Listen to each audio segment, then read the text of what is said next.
You mentioned the human element. So a sim or sim-like technology obviously requires a certain degree of expertise, usually a higher level of expertise to operate a sim efficiently and effectively. I'm wondering how the human element plays a role in XDR technology. I can see that XDR seeks to eliminate some of the investigative triage work that is currently done by analysts when they're using sim-like tools. But what does the human element look like with an XDR tool?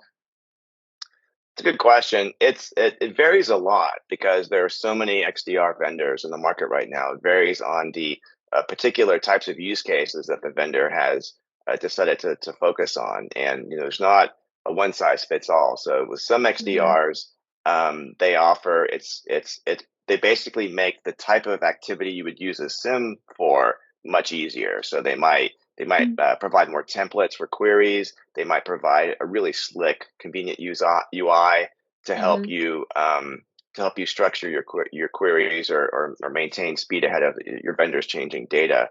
And that's really a lot of what we're seeing.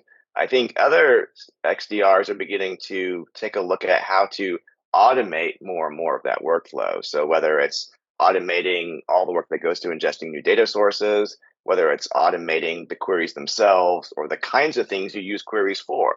So Mhm. what do analysts use queries for? They use to give an alert, find additional data that's relevant, find context. And so some XDRs are working on automating some of that investigative process to reduce time to detection and remediation.